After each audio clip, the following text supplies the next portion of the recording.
Hi everyone. So this talk's all about ML.NET, so machine learning for .NET. And so this product has actually been around for quite a while, but it's been used internally in Microsoft. If the dates on Wikipedia are to be believed, 2002 it started as a project called TMSN, and then 2011 it got renamed to TLC, the learning code, and now it's been released to the public and it's called ML.NET. Obviously throughout that time it's been improved and lots of changes have been made throughout that time. And even since it's been released as ML.NET, they've been making lots of different changes, so things like integration into third-party systems like TensorFlow, Onyx, that kind of thing. But also they've added a new feature called the model builder, which is effectively a wizard, a UI, which is incredible really, because without understanding machine learning, it lets you add machine learning to your project. So at a very high level, just want to this is very, very high level, but supervised machine learning, you start off with an existing data set. So this, ideally you want it to be quite big, but this has the answers in, it's like a training set. And you do a training process, and this training process is done offline. So you could do it as part of your CI/CD pipeline, or when it makes sense for if your training data has changed. And then during that training, you create something called a model, and that model gets shipped with your product. So I'm new to ML.NET. I did this talk so to make myself learn it, because that's always the best way of learning something. And I was looking for some existing data I've already got that I could just play around with using ML.NET. I use a tool called YNAB. You need a budget, so this is a personal finance app. If you've not heard of it, I'd recommend checking this out. It's really good. I don't have time to go through too much, but the thing that's the context of this talk is every time I make a purchase, whether it's shopping, bills or whatever, I add an entry and I add a category. And also the web app has the facility to export a CSV. So I thought, this is perfect. I've got some existing training data. So this is an example of like the top view of that CSV, which is actually quite big. And so we've got various categories like date, payee, group, categories. So this is what we're going to try and predict. We've got inflow and outflow. Memo is a description, so I can enter that sometimes depending on what it is. So I thought this was a good thing to just try and play around with ML.NET. So moving on to Visual Studio, the first thing you need to do is install the model builder, which is in preview, and this is the wizard I mentioned before. And once that's installed, you're good to go. So we're going to add a brand new console application, haven't done anything to it. We're going to add machine learning.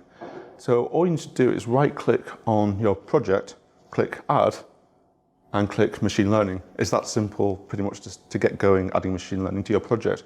And then you get this wizard, which is the new model builder.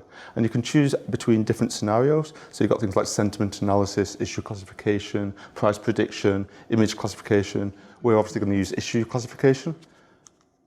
So if we go to this now, sorry, this screen's a bit blurry on this, and we can choose either a file, a CSV file, or a SQL an instance of SQL Server.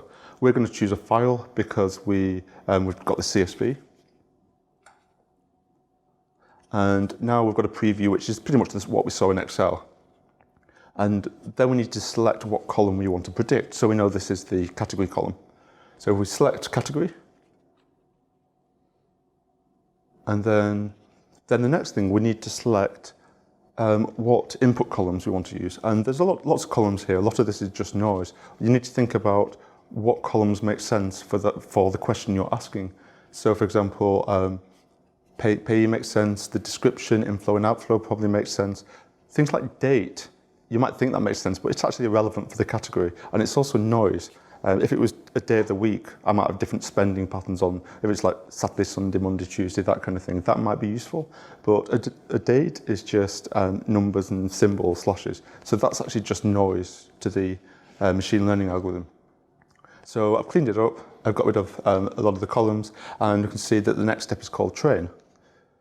So if you click on train and go to the next step in the wizard, we can give it a time to train. So if I just give it 60 seconds and say start training. So this will try a few different machine learning algorithms without even you knowing what they actually mean. And it'll give you an accuracy and it'll choose the best algorithm. So now that's finished training. We can go to the next step, which is evaluate at the bottom. Today. And the evaluate, first of all, you can see your top models explored. So if I trained it for longer, it would have probably tried more algorithms. But this has just tried 2, it's picked the best one. And then we can go to, in a sec. We can go to the overview and we can actually test our model, so we can enter some test data. So, and bear in mind, I've not written any code yet either. So if I shove Waitrose in, for example, let's leave the price as whatever was already in there and do predict, then it's predicted it's shopping like 90% chance. So obviously do more testing with your model, but say I'm happy with it now, I can then move on to the next step, which is generate code. And you're literally just adding a button saying add project. If you look on the left, we'll see that 2 more projects have been added to my solution. The bottom one is a class library which can be shipped with your product.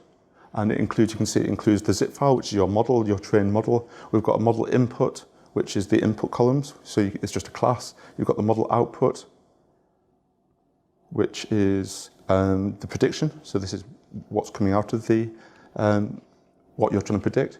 You've got this class called consume model, which just contains a method called predict, which you can then call from your business logic.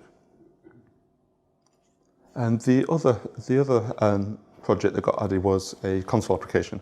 Now the console application, you wouldn't ship this with your product, it more does what the wizard does. So for example, there's things like, in a bit you'll see train model, and there's save model, there's evaluate. So you could actually put this in your CI/CD pipeline, but you wouldn't ship this together with the rest of the stuff. And then, so if we want to now add, we've got this class library which we're shipping with our product. If we want to add machine learning, if we go back to the wizard and copy the snippet that's on the last section, and then we can literally just paste it in here. We can enter, so the model input, we can enter some test data, and I'll just put the same as what I did last time. One point I want to mention is I made a small mistake in the sense that the data for the input and output has got a pound sign on. It would obviously been better if I'd had a step removing that pound sign, hence why that's a string, not a decimal.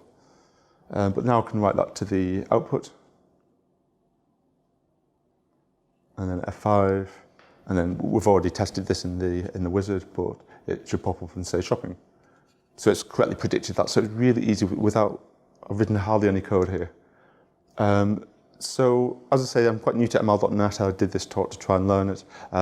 It's kind of given me the bug to learn more. This Machine Learning is Fun website is a fantastic website. The guy that's done it has written a whole series of blog posts going quite in depth into things like neural networks, but he starts at the beginning, explains it really well. So I'd definitely recommend checking that out. Everyone that knows me knows I'm a big fan of LinkPad.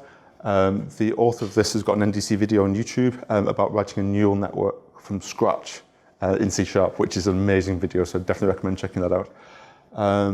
And finally, 2 links. So these are samples that are on GitHub.